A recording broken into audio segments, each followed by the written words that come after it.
Thrive Guys, episode 18. Cold showers.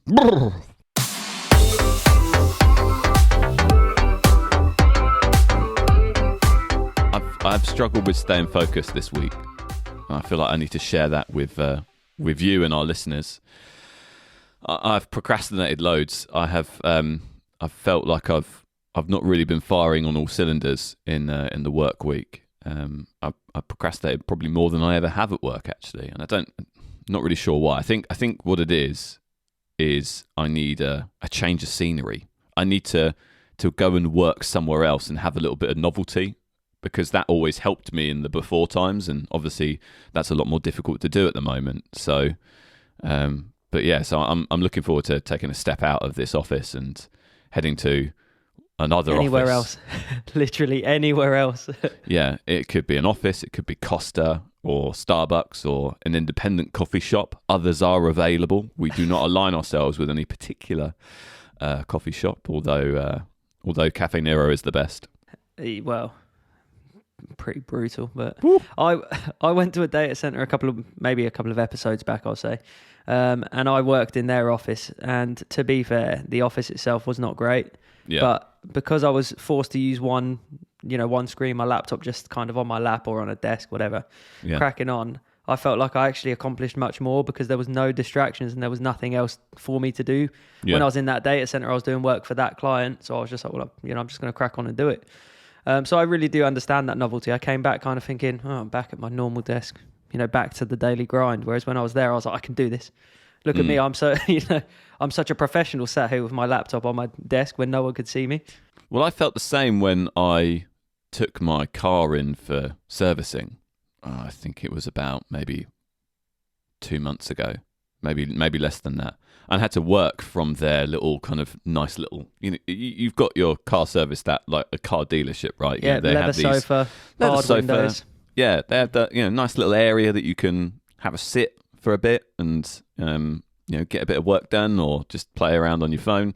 And so I took my computer when I got it done, and they allowed me to sit in there with my mask on and whatnot, and I just cracked out so much work because I was just not distracted by anything, and it was awesome. I loved it. I was like, this is what the before times were like. I felt so nostalgic. I had this lovely, warm, cozy feeling, which was kind of weird being in this sterile, modernistic car dealership.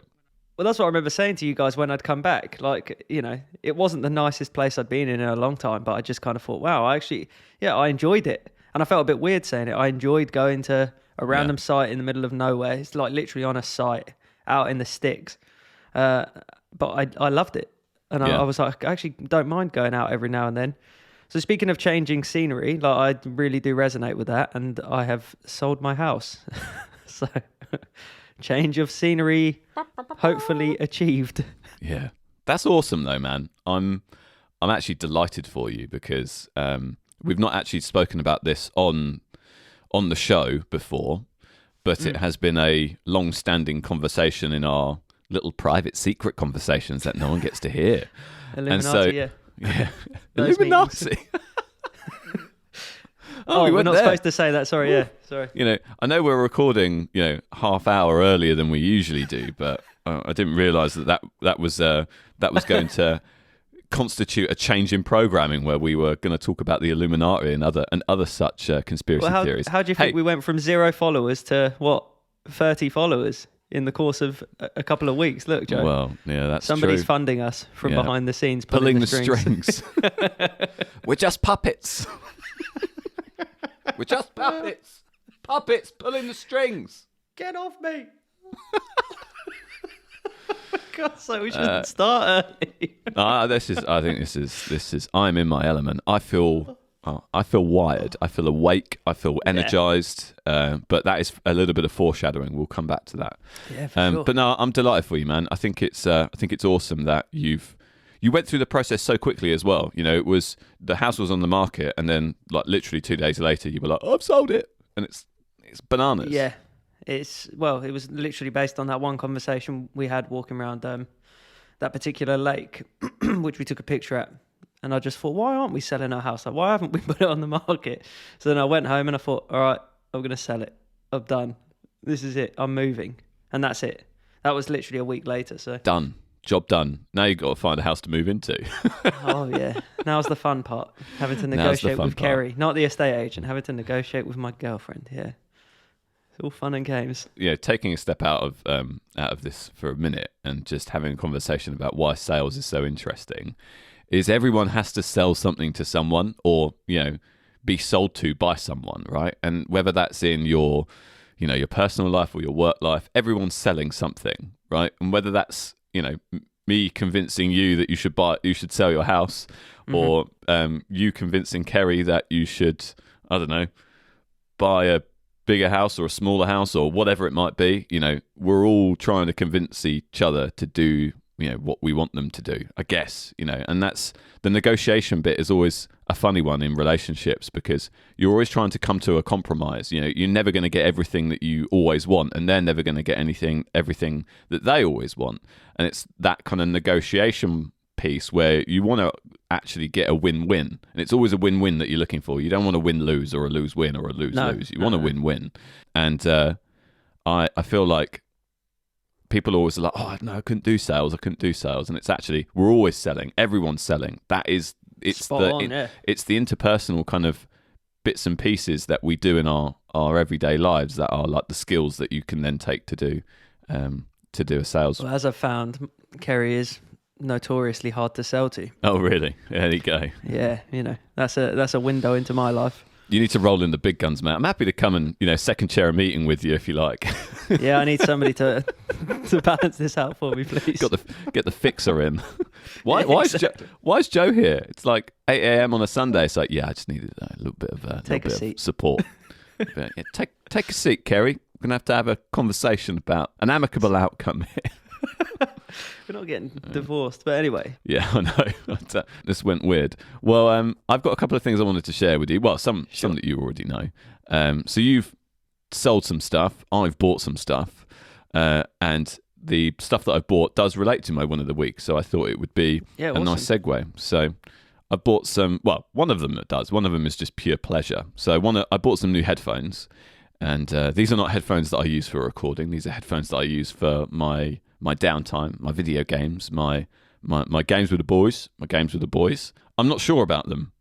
I used them for the first time. They're the Razer Thresher 7.1. So obviously we play on PlayStation, and we're not PC gamers.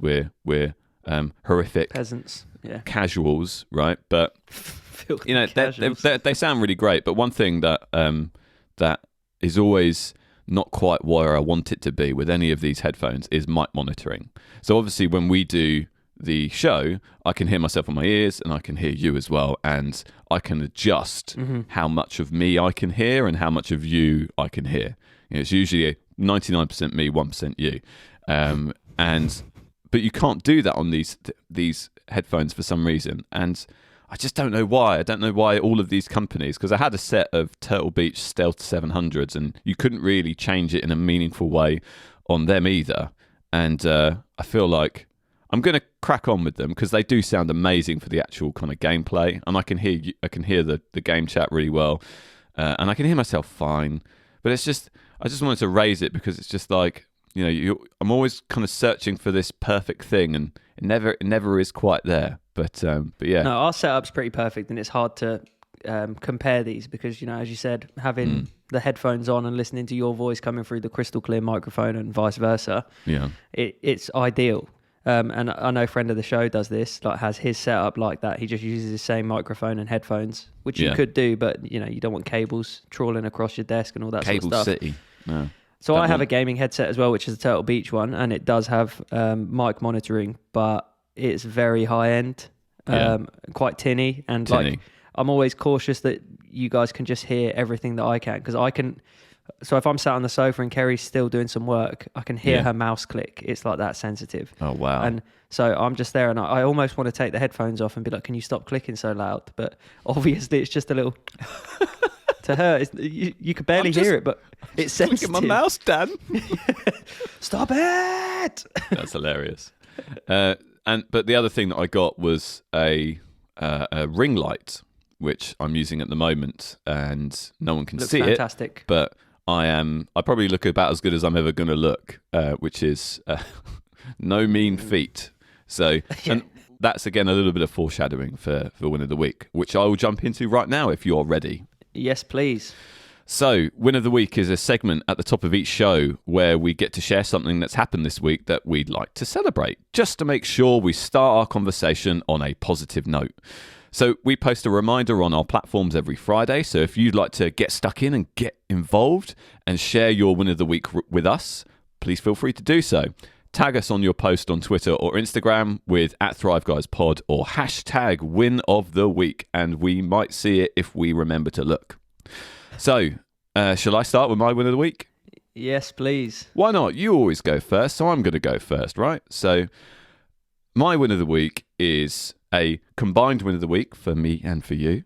So, at the time of recording, the day after we record this, episode 10 is going to go live. And that's a pretty cool landmark. That's a pretty cool win where we have done this consistently enough where, you know, because recording it is one thing, right? But then we've got to edit it, we've got to process it, we've got to then get it ready for publishing, and we've got to do all of the bits and pieces around it. So it's a whole project every week. Got to involve legal to make sure what we're posting up is secure and that we're not getting, stuff.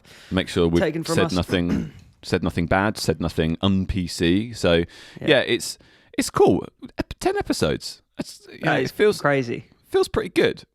Feeling pretty chuffed with that. I mean, we're now recording episode 18, so there's a lot of road to run at in terms of this going off the rails. But it's pretty good. I'm pretty happy with that.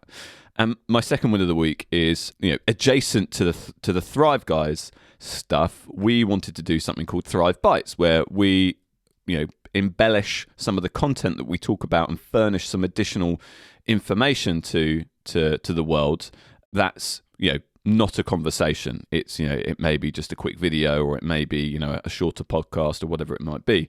And so I've started prepping my Notion deep dive video to accompany the episode 10 Notion content that's coming out this week. So by the time this episode airs, I will have hopefully completed it. So please go check it out on our YouTube channel. So this is my accountability. I've got 2 months to complete it now, 8 weeks, right? Which is a long time. And so if it's not there, it will be because I didn't finish it or I abandoned it. So if it's not there, go check. And if it's not, please at me on Twitter and harass me for it. My Twitter handle is @jokespage. So go and harass me for it, because it should happen. I've invested in all of this gear, so it should happen. But all the gear, no idea. I just feel like you're kind of destroying what we've built up over these, 18 episodes, unfortunately.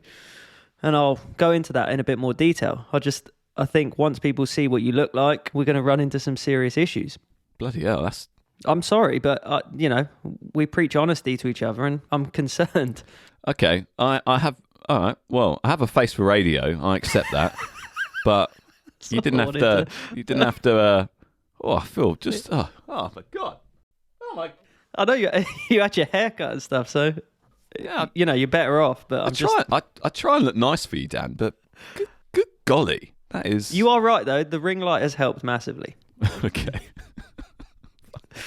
It's just obscure. It's obscured you slightly. Yeah, it's just painted over all the cracks. So anyway, you absolute clown shoes. What is your win of the week? My win of the week is being able to visit my mum. Throughout COVID times, I haven't really been able to see anyone. I took my mum to a couple of appointments, and it was just nice to be able to spend some time and actually just catch up. You would think that selling my house would be the win, but it was so stressful. I've kind of blocked out of my mind already. A couple of days, a whirlwind. So yeah, my win is just being able to spend time with my mum. And excellent. That's it. That's awesome. No, I think that is exactly what we want to hear. That is a win, absolutely. And as things are starting to open up and we're able to go and see people that we've not seen for what could be a year. I mean, I've not seen my dad or my sister or anyone in a year. It's probably longer than that, actually, probably Christmas, so 15 months. And so it's nice that actually now you're able to go and see your mum and your family and all of that good stuff. So it's nice to see things are kind of going back to normal. So moving on, I should get into the meat and potatoes now, I suppose. Yes, please. So to recap 2 episodes ago, we set our stall out in terms of content for the next kind of 2 months, I suppose. And this stall was essentially, we are going to try a number of the tip-top productivity hacks so you don't have to, dear listener. And the first one that we started with was cold showers. So 2 weeks ago, we set ourselves the challenge of moving to cold showers every day to see if the touted benefits were real or whether it was just a load of woof. And so this episode, we are going to discuss how it went. So I thought it would be helpful just to remind everybody before we go into our experience what we were hoping to see, what the benefits were that were kind of interesting to us. So I was just going to kind of cover those off. And then what I thought we could do is just go down each of the lists, in terms of each of the benefits, and talk about, okay, did we see an improvement? Did we not see an improvement? And then basically go through what we liked about it, on a kind of visceral level, what we found challenging about it, and the conclusion being ultimately, are we going to continue with it? So that's kind of how I want the structure to go. Does that sound good to you? Yep. That sounds fantastic. Love it. I love it. So, just to remind everybody, these were the touted benefits of cold showers that we were most excited about. So, number 1, reduced stress levels. So, apparently regularly taking cold showers imposes a small amount of stress on your body, which leads to a process called hardening. And this hardening process means that your nervous system gradually gets used to handling moderate levels of stress. So your kind of baseline goes up as a result, therefore meaning that the stresses of day-to-day life feel lower by comparison. So that was, something that I was quite excited about. Higher levels of alertness was the next one. So, naturally cold showers wake your body up, including inducing a higher state of alertness. And so the cold stimulates you to take deeper breaths, decreasing the levels of carbon dioxide in your body, etc., etc. So feeling more alert.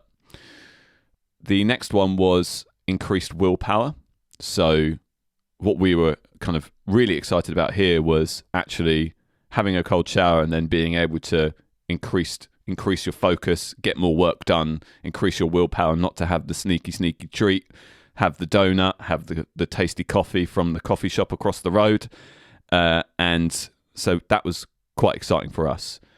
And finally was weight loss. This is kind of not necessarily a one that we were totally excited about, but it was something that was quite interesting because a lot of the research has shown that cold showers and exposure to cold in general, in addition to increasing your metabolic rate, stimulates the generation of brown fat, which is a specific type of fat tissue that generates energy by burning calories. So, it's the good type of fat that you can burn off quickly.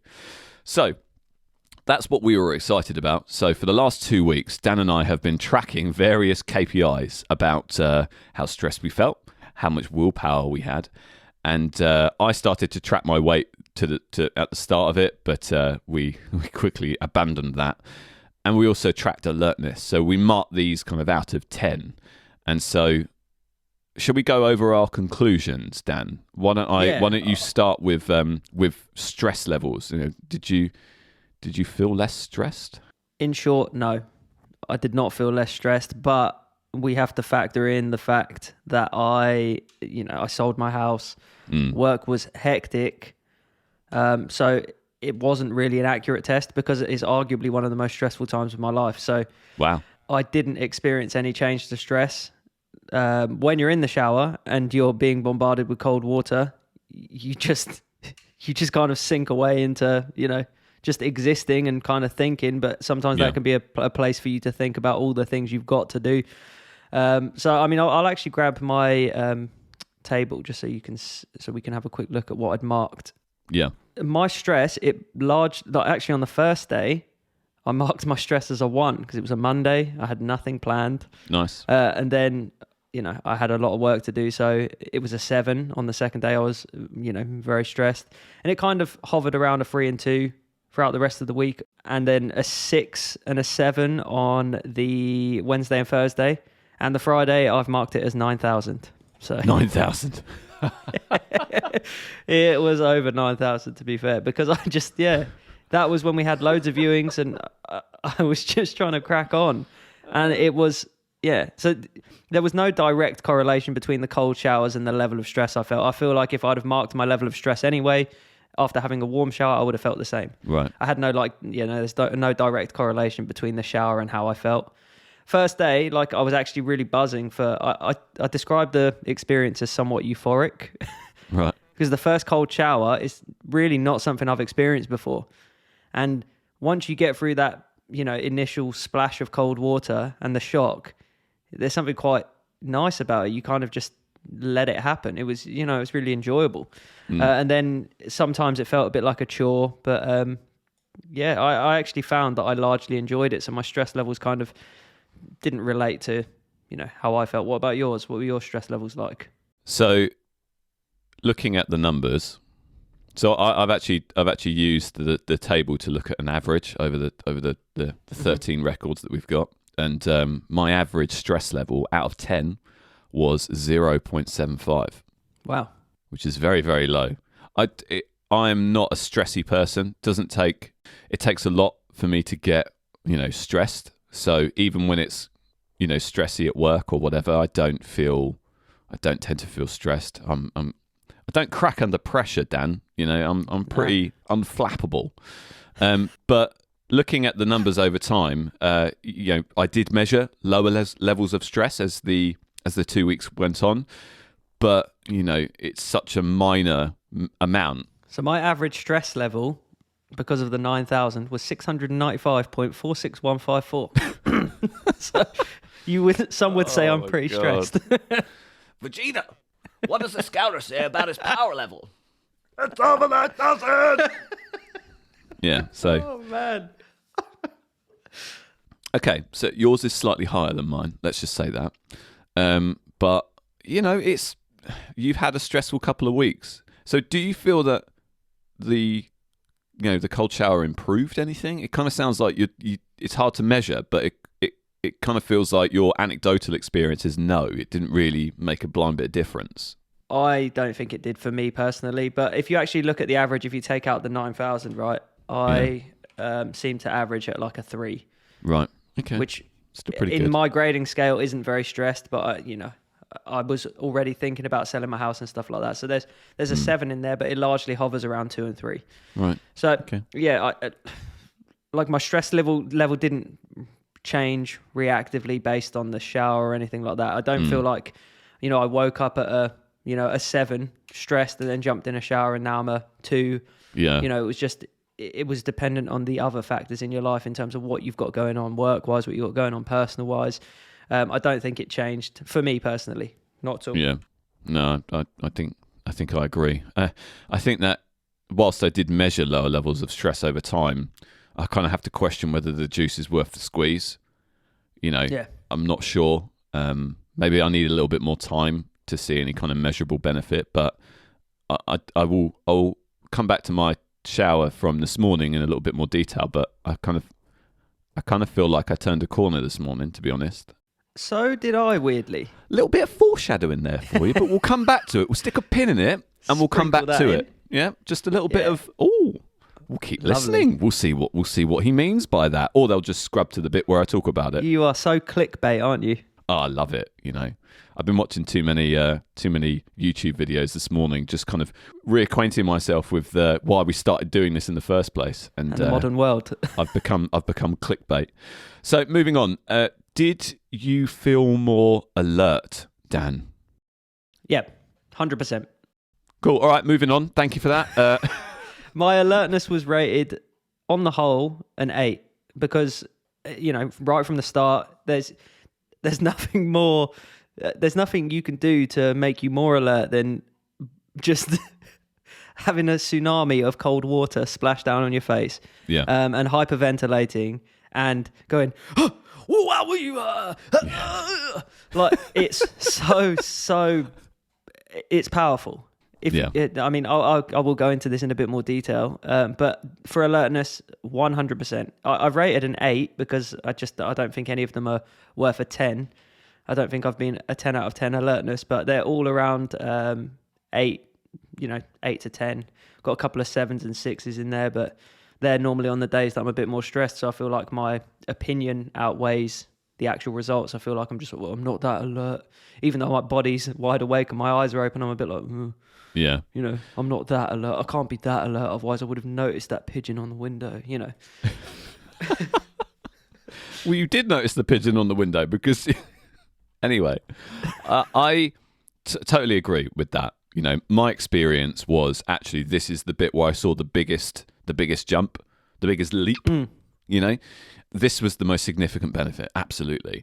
But it was probably the most obvious one as well. If anyone's ever been cold or jumped in the sea when it's been absolutely freezing, anyone who lives in England who goes on summer holiday and goes, oh, that sea looks nice. Oh, that's a lovely, lovely ocean. Oh, yeah, I'm just... And doesn't dip their toe in first. Exactly, and then they jump in and they're like, Jesus Christ, it's cold. Like, that's the feeling, right? But actually, when the cold water's switched off and you're standing there and you're about to grab your towel, like, I always kind of think, how do my eyes feel? That was kind of my measure. Puffiness and stuff, right? Yeah, level of puff. And actually, I would be... That would have been a good rating scale. Yeah, the puffometer. Let's add that in next time. Yeah. Scientifically, the puffometer is infallible. Yeah, I was actually going to say infallible. It's a good use of the word. Yeah. So I think actually this is the thing that will keep me going. Yeah. It will keep me around doing this. It was never pleasant. I never felt like, oh, this is lovely. But I did actually, like, as I got out and as I kind of checked in with myself a little bit, just to kind of think about, okay, how do I feel now? That was the most measurable. I feel really alert. I feel actually like I've got loads of energy. My heart's pumping. My skin is now kind of, all the blood's gone to my skin. So I feel I'm starting to like warm up. I felt like genuinely warmer after the shower than I would have done in a hot shower, if that makes sense. No, I agree entirely. The only problem with it was it wasn't very long lasting. It probably lasted maybe 90 minutes, 2 hours tops. And then I would slide back into my baseline. And my baseline is, okay. Well, that's what I was saying as well to you. It's almost like it could be considered like an addiction. Like you could just be like, I need to do something, so I'm going to go back upstairs and jump in the cold shower and then crack on with my stuff. Maybe it's a bit of a strong word. If you want to get addicted to that, then you do you, mate. But I'm a hard disagree there. There is no way that I would get addicted to jumping into look at Wim Hof, right? He loves it. He jumps in and swims around in the Arctic. The Iceman, so yeah. maybe I'm wrong, So okay, so we both felt that actually the alertness piece was the bit. That was the the nugget in the poop heap. Okay, interesting. So what about willpower? My average was 6 because the start I rated quite low, because when we first started, I just basically jumped in a hot shower, washed myself, and then I switched to cold. Yeah. And I basically done the whole and then stood in it for like as long as I could, which was probably about 15 seconds, and then out. And I was like, well, I've done what I said I'd do, which is stand in a cold shower. So obviously willpower was rated quite low. Then as time went on, I saw it increase.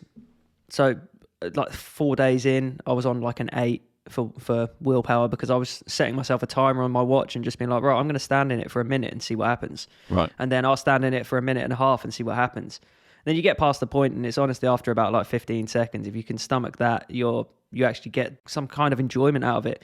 I don't think the willpower kind of carried on into my day, but in terms of, like, I would say that I had quite a high willpower, because anyone that's willing to get up and stand under freezing cold water, that's someone that shows a lot of dedication, a lot of willpower. Yeah, so that's my willpower true. was quite high, right? What about yourself? Did my willpower improve? Not at all. These last 2 weeks were probably the weeks that I procrastinated the most and ate the worst and exercised the least. So what do you think about that, Wim? Huh?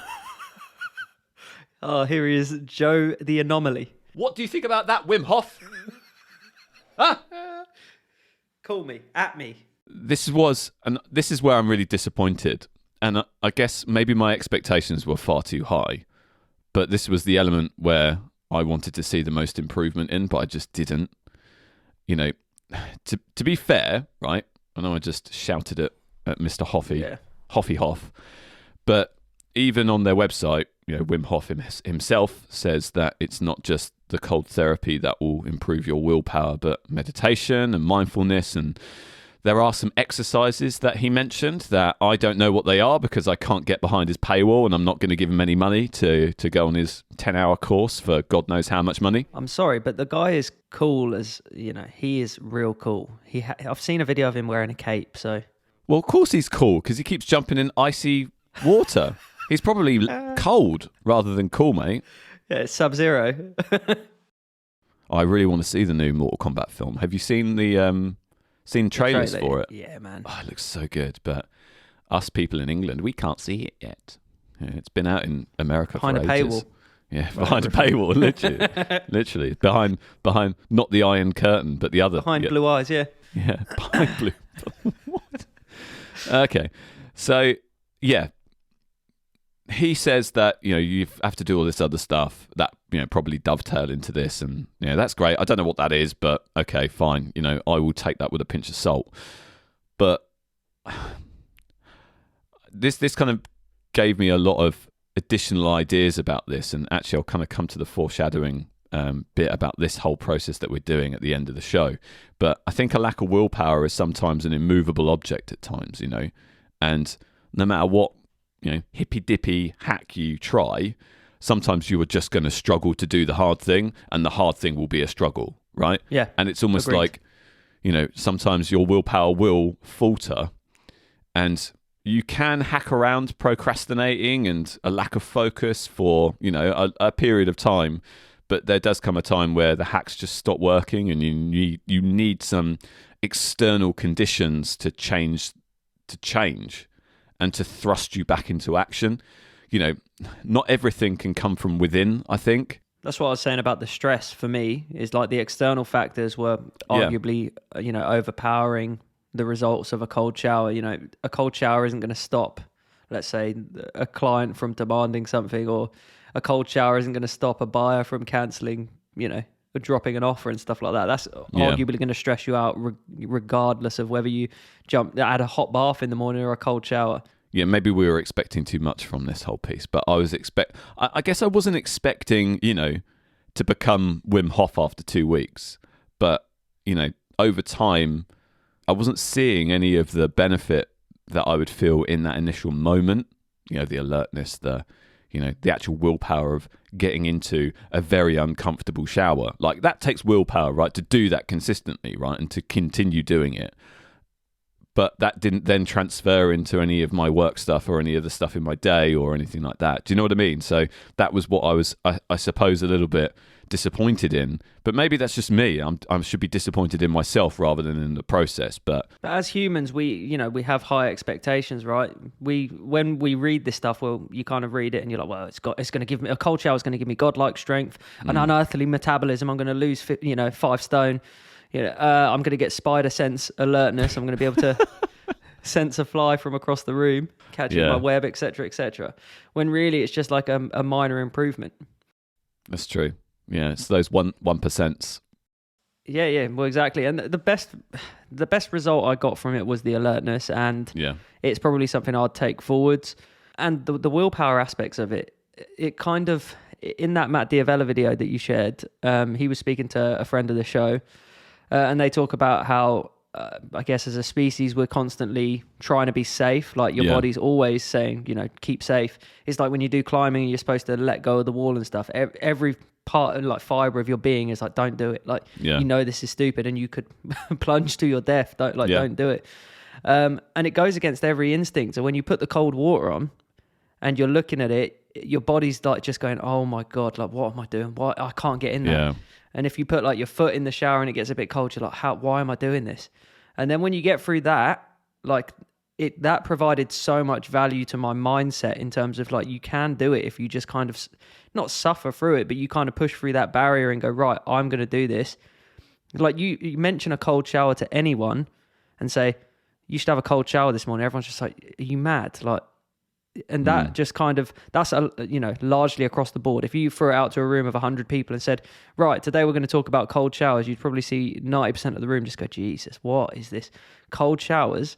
Unless you're at a cold shower convention, obviously. Then you would, the delta would be slightly different if you were. Yeah. I mean, do cold shower Be in your conventions favour. exist? I mean, that'd be interesting. I guess they would do. Productivity enthusiasts galore all going to a cold shower convention. Have you had a cold shower? Yeah, I have. Yeah.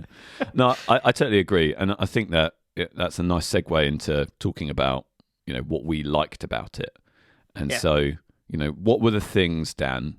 Give me your hot take on what you liked about doing this uncomfortable thing. It's empowering, to use a word. It is empowering, because you're pushing through that barrier before you start your work day. You're forcing yourself to do something that makes you uncomfortable. And in doing so, you have a sense of, well, I've accomplished something. It's like getting up and exercising. Even if you just do 5 minutes exercise, it's 5 minutes more than you would have done. That's true. Otherwise. But standing in a cold shower is like a real cut and dry thing. It's like, this is, it's going to be horrible. But it's kind of like that metaphor for any sort of big decision you have to make, right? Which is why I think it's empowering, because if you actually just stand there letting the cold water run before you step into it, you're almost like, it's the anxiety of actually doing it that is more overpowering than the physical aspects of it. Yeah. So if you can push through that, it's like that gives you a sense of like, accomplishment is probably the word I'm going to stick with.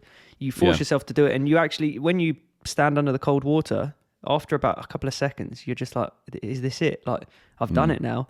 And it's the same kind of feeling you get when you're doing like a speech, or you're doing a presentation, or you're doing anything. Yeah. So if you start off your day like that, I like that feeling of just kind of sitting down and being like, I've done something that maybe other people haven't done. I think that in the Matt Diavella video you mentioned earlier that I mentioned 2 weeks ago, which kind of inspired me to do this, he talks about something called the flinch. And we'll put a link to the video in the show notes, because it's quite an interesting one. It's like whenever you are about to do something hard, like your body kind of, you can tense up, and you can feel that kind of, that pressure, right? And that was the bit that was probably worse than actually getting in and doing the thing. You're almost like you're preempting the hard thing and feeling all of these feelings in anticipation or trepidation for the hard thing that you're about to do, whether that be jumping in a cold shower, making your presentation of your life, or whatever it might be, having an uncomfortable conversation with your boss. And I think what doing this is kind of signposted to me, I suppose, is it's that feeling that's almost worse than actually the feeling that you feel when you're in the moment. And so reminding yourself that it's just cold water for a few minutes. And if you can kind of translate that to other parts of your life, then okay, there's some benefit there. I get that. I'm on board. Sign me up.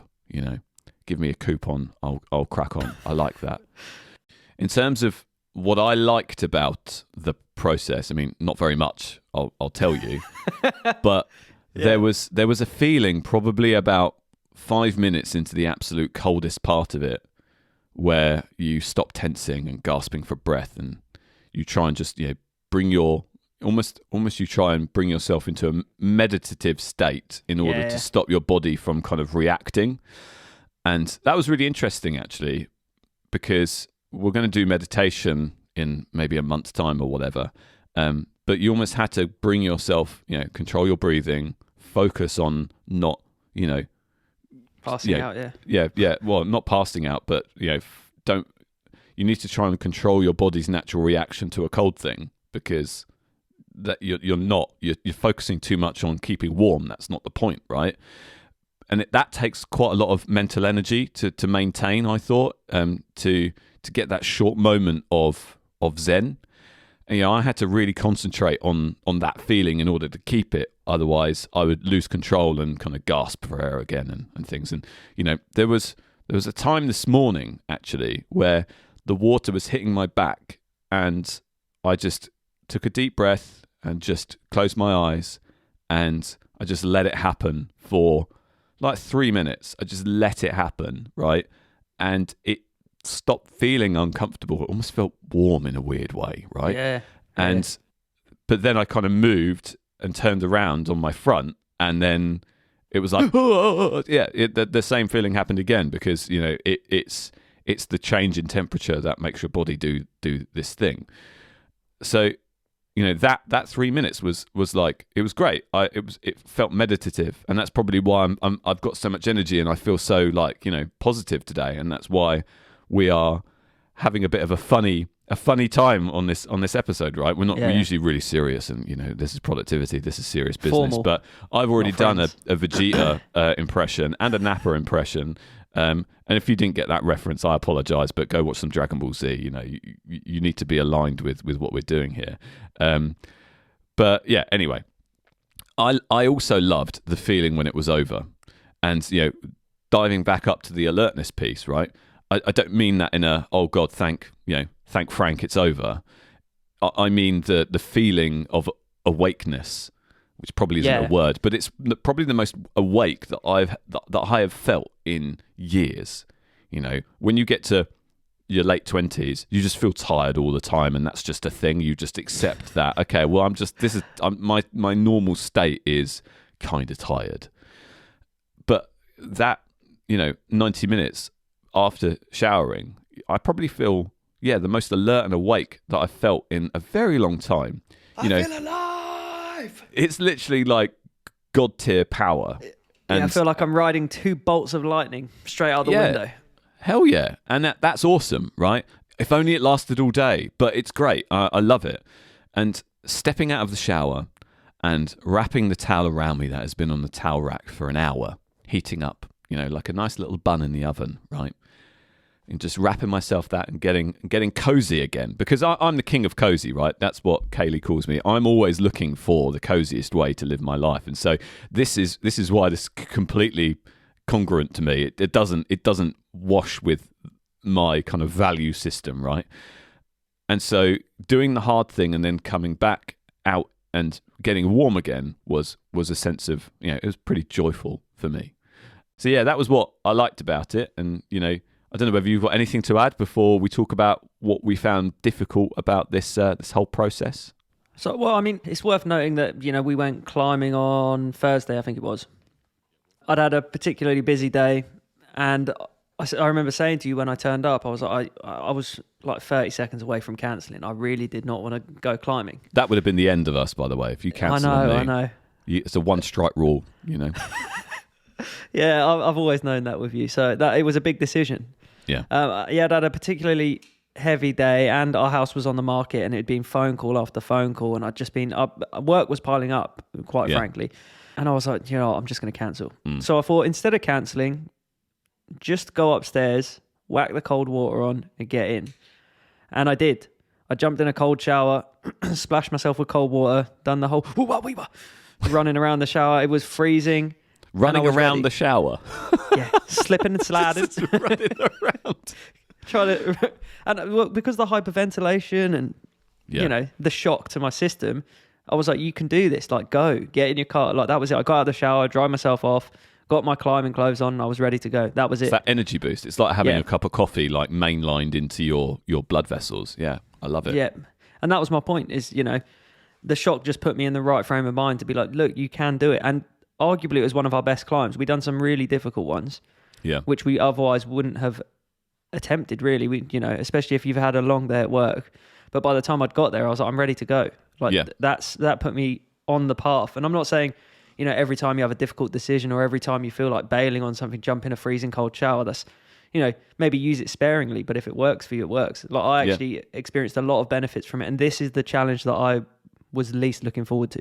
Yeah, I was not entirely looking forward to. Well, I just was terrified. Really, it sounds bonkers when you say I'm going to have a cold shower, even if it's only 2 weeks. That sounds bonkers.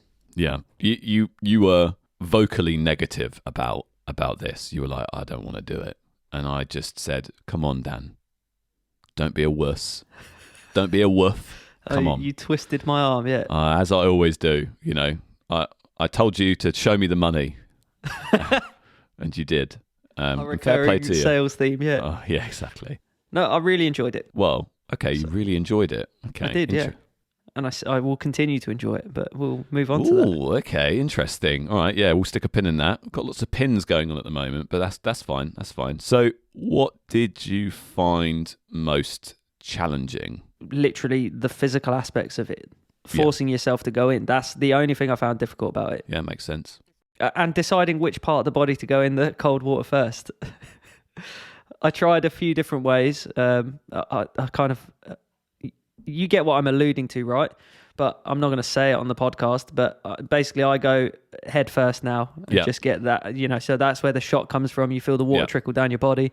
Yeah. And then, that all the way down to your feet, right? Right. So the physical aspects were very difficult to comprehend. Like, you can't get the cold water to hit you simultaneously all in one go. So I tried like going in back first and being like, right, let the water hit my back and shoulders, then my head. Yeah. Or, going in first or maybe like a shoulder in. But the quickest way is to have the cold water running and just kind of just move into it as quick as you can. Yeah, step in instead of trying to, urge your way in, because it's arguably more horrible. Like the way I look at it is like that swimming pool analogy, which is like if you go to a swimming pool and kind of put your toe in it, you're like, this is freezing, I'm not getting in that. Whereas if you just jump in, you're like, well, my whole body's submerged, I'm in, I'm done. Yeah, and it lasts like 10 seconds and then you're like, oh, okay, well, this is just normal now. And actually, I love when... in the before times when we could go on holiday, I loved going to, a place with a pool. And if it's a sunny place, like a really hot place, I would quite enjoy the pool being cold, because that initial short, sharp shock was short and sharp and shocking. But after about 30 seconds, you're like, actually, this is pretty nice. And you just kind of get used to it. The sun's on your face and, you're thinking about that mojito that you're going to get after you've had your 2 Lents at 9:30 in the morning. And, it's been a while since I've gone on holiday, Dan. Yeah, so, I was thinking that. Reminiscing. I was actually visualising. I was visualising a holiday I went on with my brother and my sister-in-law. And the pool was freezing. It wasn't height of summer. It was after peak summer, and the pool was freezing, but I was like, I paid for this, like I've travelled here, I'm getting in the pool. That is such a British attitude. Well, I've paid for it, I'm gonna use it. It was empty. Pool was empty because it was freezing. And I was like, I'm not a sunbather, I'm really not just gonna lie in another country just lying on a sunbed. That's not me. I want to get active, enjoy myself. And I just got in the pool and it was freezing. The woman behind the bar thought it was hilarious and kept throwing ice in. She was just like, you're mad. But then eventually other people started coming in because they're like, it can't be that cold. They're asking, is it cold? It's like, well, if I say, yeah, it's freezing, nobody's going to come in. So just come in. It's nice and warm. Come in.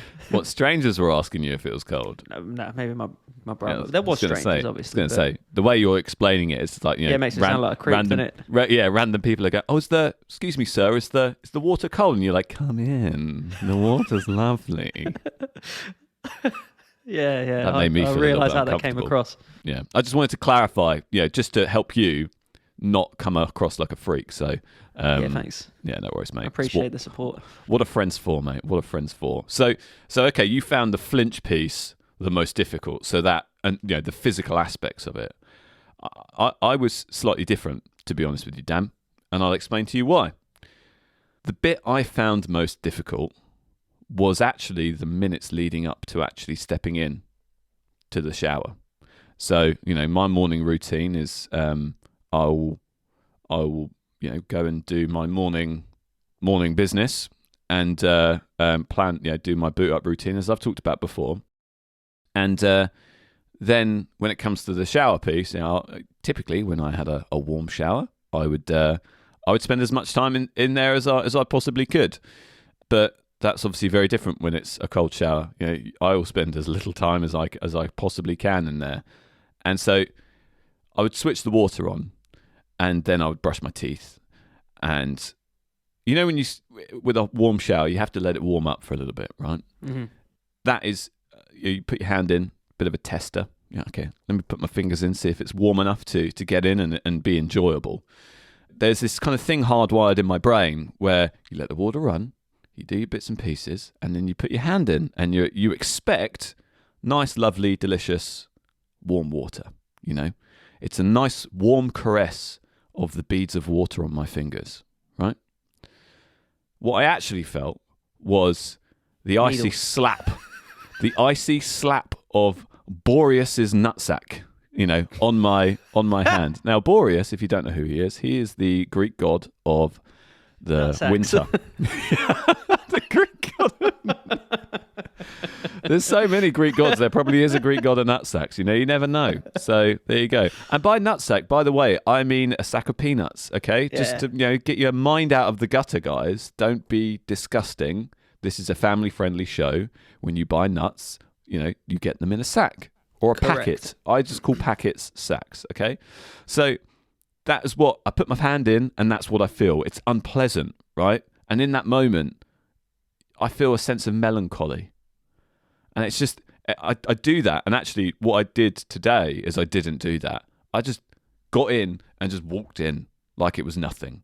And that was the best way to deal with that. It was that initial, oh God, I've got to have a cold shower. That feeling was the worst part of it. It was worse than actually getting and doing the thing. And to my earlier point, and referencing Matt Diavella's point about the flinch, it's that trepidation of what's about to happen that's worse than the actual thing that happens. And that's what's bananas about it all, right? It's the bad thing isn't the bad thing. It's the thinking about the bad thing. And you need to take your head out of the thinking about the bad thing and just do it without thinking, because then it's not so bad.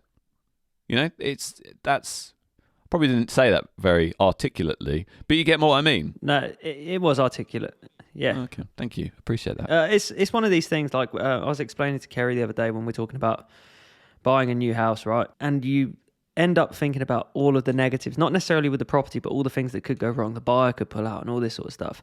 And I said, if it happens or when it happens, or whatever happens, you just have to deal with it when it happens. Yeah. Because we could buy any house, wherever it is, whatever decision we make, and it could burn down 3 days after we buy it. You really have no idea. But how can you move forwards as a person, and how can you live life to its fullest if you're just having that attitude towards it? Yeah, true. true. You could buy a house and then you walk upstairs, and 2 days after you've exchanged, you got your keys and stuff, you walk through the bathroom and it collapses through into the kitchen. Like, what, True. Statistically it's probably very low, but it could happen, and that's your problem, right? But how can you live your life if that's all you're thinking? It's like the same with a cold shower. How can you spend your whole life just thinking, this is going to be dreadful, this is the worst thing that's ever going to happen to me, and then you actually just walk in and you're like, oh right, I mean, it's happened and it's not pleasant, but it's done. That's it. You're so true. You're so true. You're so right. Because You Spandau Ballet. yeah, I don't get that reference because I don't listen to old people music. Spandau Ballet is it Martin Kemp, isn't it? Is that the Gold Singer, or is that yeah okay, yeah, that's on episode 19. Joe's knowledge on Spandau. Yep. Although we are episode 18, but that's fine, mate. Yeah, but we're saving it for next week. So oh, okay, right. you got full episode on it, your own segment now. Ooh, you've been promoted. Fun. Yes, Martin Kemp, good old Martin Kemp from EastEnders. So yeah, I agree. And I had another example of that where I was going to have an uncomfortable conversation with a client. And the process of me preparing for that uncomfortable conversation with a client was, it was arduous. I was kind of ruminating on a lot of things and like, oh, what if it goes this way? What if it goes that way? What if they're not very happy with what I'm having to tell them, etc. You kind of go through all of these and you get that little feeling of anxiety, and then you my tactic is just to say, Joe, it's just a call, just a conversation. It's just software. It doesn't matter. Right. And then it kind of like gets me out of that feeling. And then I had the call, and the call was absolutely fine. Actually, they were really excited about what I was talking to them about. There's some stuff that they have to do, but, actually the end result is going to be beneficial for everybody. And so I came off that call and I had this almost like elated feeling where it's like, oh, that went so much better than I thought it was going to go. And actually, it's like, I spent all of that time, worrying about it. And it wasn't actually that long, right? I was way worse at this than I am now. I'm really good at kind of like controlling that feeling now, in comparison to where I was. And it's that feeling that will always hold you back. And it's, it will hold you back from doing a tough thing like having a cold shower, or having an uncomfortable conversation with a customer or a client or a loved one or a partner or a brother, whatever, all of those things, or all the above, right? That's what you're Exactly. into. It's that bit that you want to get away from, and that's kind of one of the learnings that I've had from this whole process, right? It's reaffirmed to me that that's the bit to get away from. You are your own worst enemy in a vast majority of the situations that you find yourself in, I think. For sure. So, Dan, tell me, is it going to be a daily habit from now on? What are you going to be, the cold shower man, or are you going to enjoy a lovely warm shower tomorrow morning? I think I'm going to reserve the mornings for cold showers, genuinely. Explain to me what you mean by reserve the mornings. Do you have multiple showers per day? Yeah, I normally shower after work because normally I do exercise and stuff. So before I get into bed, so I normally wake up and have a shower to get me prepped for the day, and then have a shower in the evening. So yeah, definitely for morning time, I'm going to continue with cold showers. I don't know whether I'm going to continue with the full. I haven't basically decided on the frequency of it, whether it's going to be like an everyday thing, and that's just going to be my life. Right. I suppose it depends on my mindset towards it. If I feel like I'm just punishing myself, then what's the point? Whereas if I feel like I'm getting the benefit of it, then for definite, I'm going to continue to do it. I really do enjoy that feeling of accomplishment and kind of pushing through first thing when you wake up, especially when we're moving on to our next challenge. Like, willpower's a very strong part of that. And yes, I feel like that actually in tandem, they work really well together. If you're going to try and wake up at 4:30 every day, then jumping in a cold shower will certainly help you with the old alertness piece, I would imagine. Yeah, so for sure the next 2 weeks I'm going to continue it. Yeah. And then see what happens. It's one of those things that where if you're still getting a benefit from it, then continue. But if you just feel like you're just doing it, and I did say, but it's like you don't want to get up every morning and go, oh, I'm just doing this because I have to. It's like, I want to do it because I want to. I want to jump in a cold shower. Like, I actually enjoyed my cold shower this morning just because I was ready for this conversation and I was alert, and, it set me on the right path. But if it's not setting me on the right path, then what's the point? Yeah, absolutely. I agree. And, I'm of a similar mindset. I had to change my answer to this after this morning's shower. Yeah. Because my answer to this before this morning was I'm 50-50. Mm-hmm. I'm not 100% sure whether it's something that I will carry on, because I enjoy showers and I enjoy them when they're warm. And so it's something that it's one less thing to enjoy. And I like having an enjoyable life. But this morning was different for some reason. I can't quite put my finger on exactly what it was, but I just jumped in and did it. There was no trepidation. There was no unpleasant feeling whilst I was doing it, really. I just did it. And then when I stopped, I had this sense of achievement by the end that I hadn't had on previous ones. Yeah. And I am so awake. And I reckon that you could probably tell that from the energy levels through the last hour that we've been speaking, right? Because we record at 9 a.m. usually. We moved it to 8:30 today, and I had my shower at like 8 o'clock. So I'm kind of like bang in the alertness, high energy level, feeling great kind of window. And one of the things that I did today is typically I have it on very cold, but then there's more cold to go somehow, even though it feels like I've told you this when we were chatting about it through the 2 weeks. I started with warm and then dialed it to cold like you did. And then after about 3 days, I was like, sod this, I'm just going to crack it on cold. Then not realizing after about day 7 that there was a whole other area of my of the little button that you twist that I hadn't anticipated. So what I thought was cold for like 4 days was just lukewarm, kind of cold. Oh, it was still cold, Dan. It was still cold. It wasn't lukewarm. I tell you that for nothing. And so when I did that, I was like, oh, okay, no, there is a whole other world of pain that I wasn't aware of. And I just cracked it on today, and I've been doing that the last couple of days, but today felt different, and I don't know why, but it made me want to keep going and explore what that why was and see if it comes back. So yeah, I'm going to do it for the next 2 weeks. I'm going to do it. I'm going to stack them. I'm going to habit stack, to point to James Clear, Atomic Habits.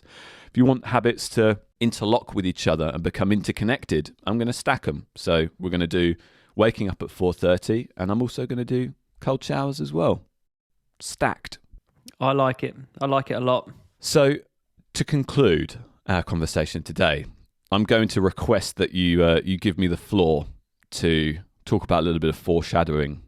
And I probably should have mentioned this at the on the last episode where we kind of set this all up. But I've been thinking about this a lot, and I wanted to kind of share my thoughts on these productivity hacks. Can I have the floor, Dan? It's all yours. Thank you, sir.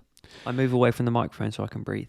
So I don't want to ruin the rest of the challenges here, we're going to try these out because we want to see if they provide any benefit, so you don't have to, dear listener. But I think that I'm going to kind of predict something here. I don't think that any one of these elements, and in particular cold showers, is going to be a cure-all, life-changing, paradigm shift, sensation. Yeah? And I should have said this last week, as I say, or a couple of weeks ago when we did that episode. But, my prediction is that these hacks are going to help temporarily, maybe, or maybe they'll help in some small way over the longer term. But I think actually the benefits will be fleeting when compared to trying to do something that strikes passion within you, or finding a way to find passion in what you do already. I think that is the paradigm shift kind of area. So let me explain what I mean by that. I kind of want to touch on that because that's what I feel I'm getting the value from when having a cold shower is the passion for wanting to do it, which kind of changed maybe, I would say probably 5 days in. But what I'm not talking about that. I'm talking about because we've both said that actually the benefit lasts for a certain period of time and then we revert back to whatever we were at before. The slump, yeah. Yeah. And so that's exactly my point. Like, yeah. We're getting that short-term benefit, and maybe you're passionate about cold showers. Maybe you're a psychopath. I don't know. I'm certainly not. But that's exactly the point, right? That initial feeling lasts 2 hours, 90 minutes, an hour, maybe longer, maybe less. And then you revert back to your previous state. If you want that thing to last all day and that thing to last all week and last all month and last all year, finding that thing and doing something that strikes passion within you, or finding a way to find passion in what you do already, I think is the kind of the bit that we need, the nub of what we need to find. And, I'll explain why. I think a lot of us are searching for something in these life hacks because these are so popular on like YouTube and all of this kind of stuff. And it's like productivity pornography, right? People watch this and expect that it will make some sort of meaningful, all-encompassing change in their life. And I think we're searching for it, hoping that it will make doing the stuff we don't like to do easier, or that it will make the parts of our job we don't really like a joy to do, right? So it's probably likely that, one of these things is not going to make that happen for us. Having a cold shower is not going to make us enjoy the parts of our job that we don't really enjoy, or it's not going to change us in that meaningful way, I don't think. Aside from maybe meditation, right?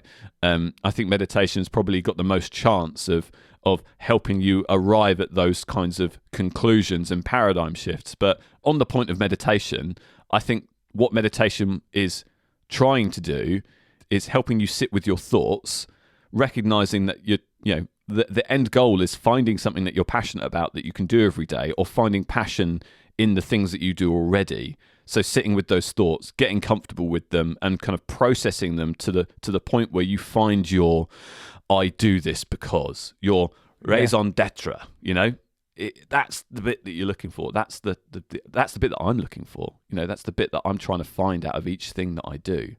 And, what I'm not saying, because I absolutely hate it, Dan, is when you hear some celebrity CEO or someone like, some, hot shot bro say the key to success is to do something you're passionate about, because it's such like a duh thing to say. It's it's hyperbole, because if everybody did exclusively something they were passionate about, then the world would fall apart. You're not a kid and you think, I really want to do, administration of the stock market or be a financial advisor or something like that.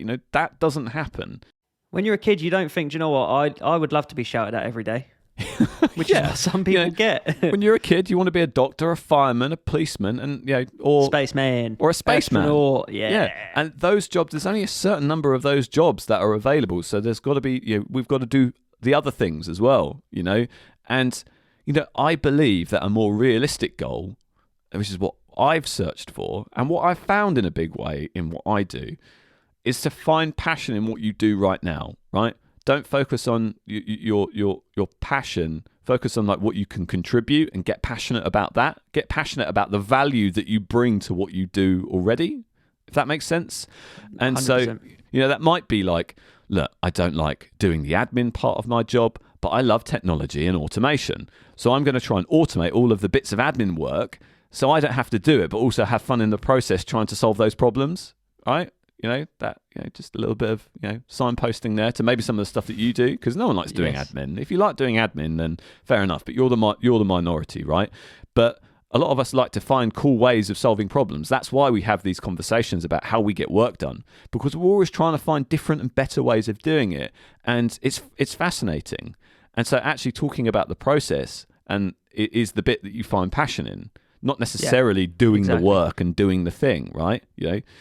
Or it could be, I don't really like my job, but I love my family, and the money that I earn lets me create memories with them. That's your kind of raison d'etre, and I think that will help you far more than all these hippy dippy life hacks. I genuinely do believe that. Finding, getting kind of aligned with, okay, this is my reason for being, look, I'm happy to be proven wrong, but I was thinking about this last night when I was prepping for the show, and the words just kind of came out of my hands. I am happy to be proven wrong, so we will crack on and continue trying these hippy dippy life hacks out, so you don't have to, and we will report back the findings. And I just wanted to kind of finish my monologue again. I'm doing a monologue with an article that I'll share in the show notes from Cal Newport. So I'm reading Cal Newport's book. He's written a book called Deep Work, which is on my to-read list. I'm reading one that he's written about life without email, which is a subject very dear to my heart. He wrote an article on this a few years back, which I'll link in the show notes, as I'll say. But the message is simple. Define the lifestyle that you want and work back from there. If you can get, if you can say, right, this is the kind of life that I want, what do I need to do in order to do it? If you can't find something in your job that you're passionate about, if you can't get passionate about your contribution, being passionate about being good at it, right? I don't think that investment bankers wake up every morning getting really excited about investment banking, but the good ones who know they're good at it get excited about it because they're good at it. That's why I like my job. Yeah. I know that I'm good at my job, and so I like the craft of it because I can see that feedback loop. I can see the results. I can see the success of it. I didn't start out my career wanting to be in sales. That wasn't how I started. I fell into it, but actually I realized that I was good at it, and that's how I got passionate about it.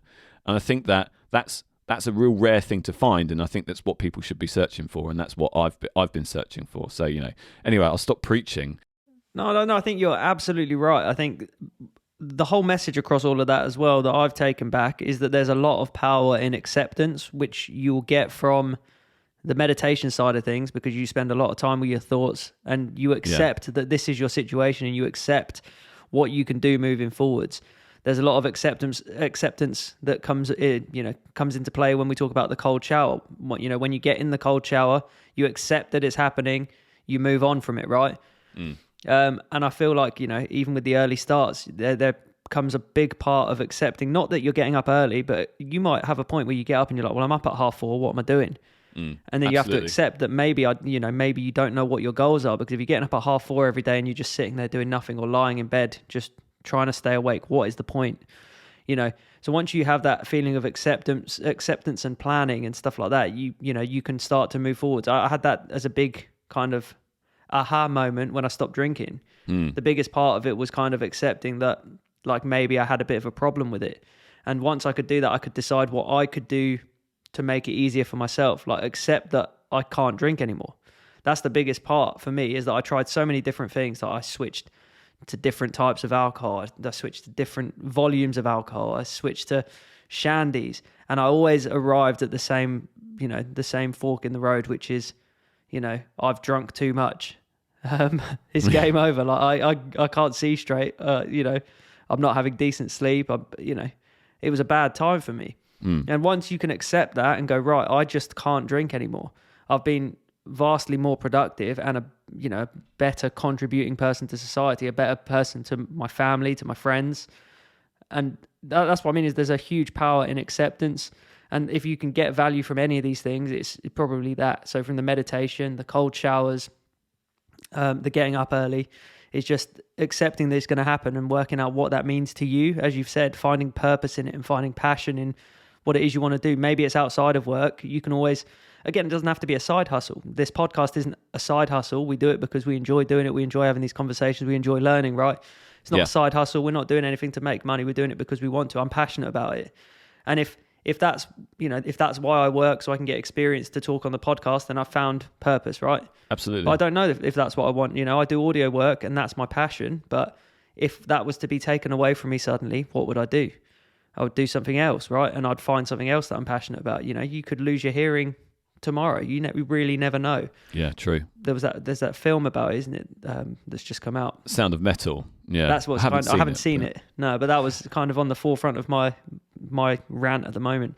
Is that it could happen, and what you're going to do in that situation? You've got to find something that you're passionate about to keep you kind of going towards that end goal. And you're absolutely right in terms of the lifestyle.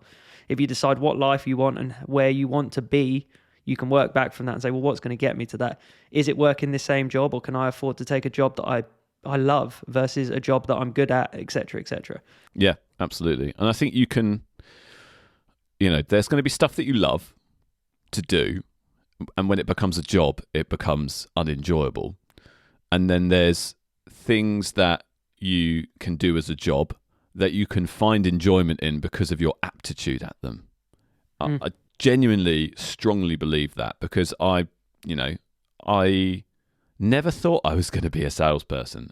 Never thought it at all.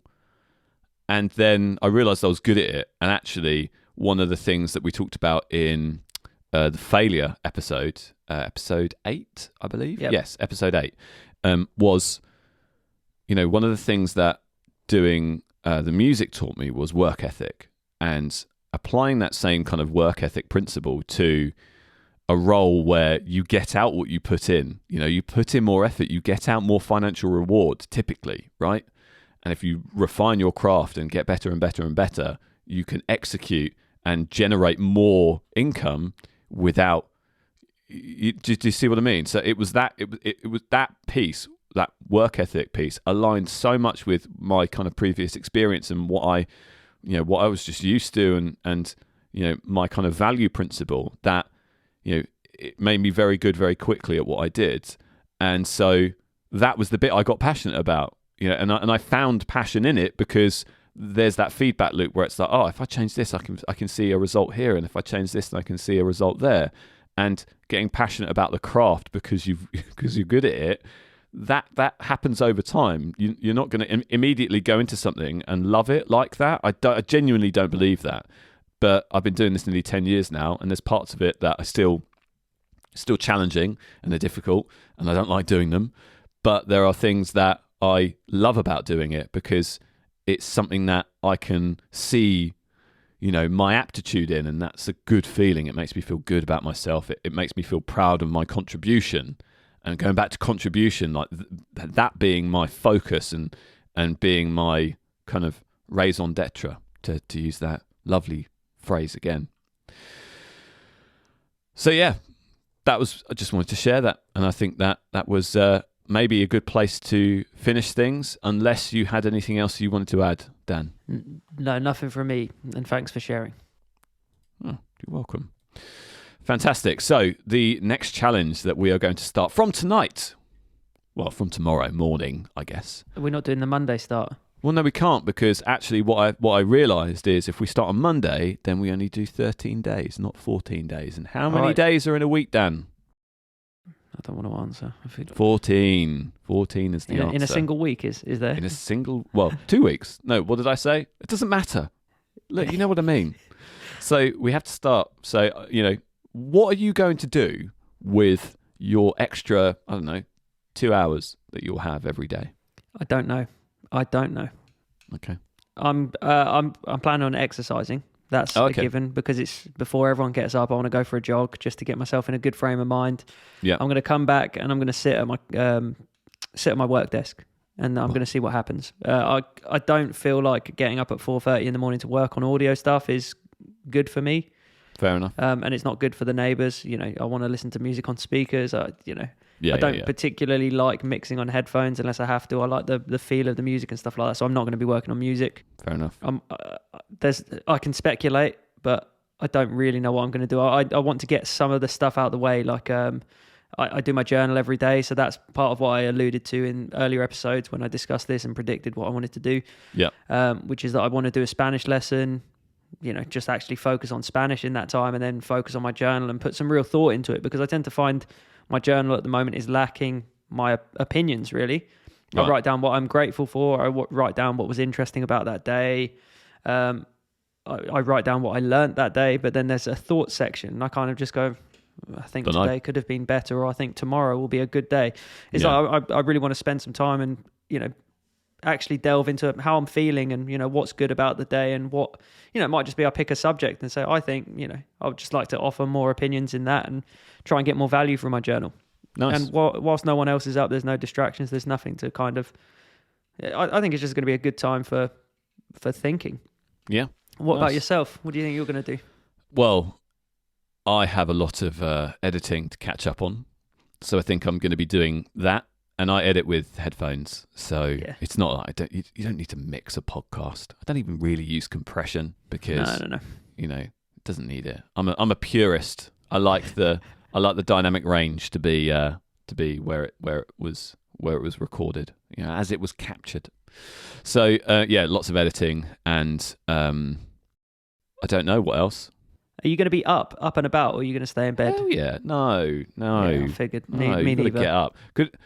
Kaylee's going to be asleep, so I need to get up and out, right? Yeah. I'm not going to be sitting there with my headphones on with Kaylee sleeping next to me while she can hear in the little headphones like like it's just not going to. And you shouting, over 9,000! Yeah, exactly, right? Could you imagine, right? It's just going to be like, it's over 9,000! And she's going to be like, Joe, will you turn that crap off? So yeah, and you say, no, it's the podcast. It's not crap. And she'll say, I meant what I said. Yeah, did I stutter? Yeah, so I think that's what I'm going to be focusing on today, over the next 2 weeks. I mean, so yeah, so it looks like excited I'm for an it. early night tonight. Yeah. Thanks everybody for listening. If you enjoyed this episode, please consider subscribing to our show. And if you really, really liked it, please consider giving us a 5-star rating. That really helps us out, helps us grow our audience. So, only if you loved it, but if you did, then that'd be really good. If you'd like to hear more from Dan or myself, please follow us on Twitter at ThriveGuysPod. Otherwise, we'll see you next week. Say goodbye, Dan. Goodbye.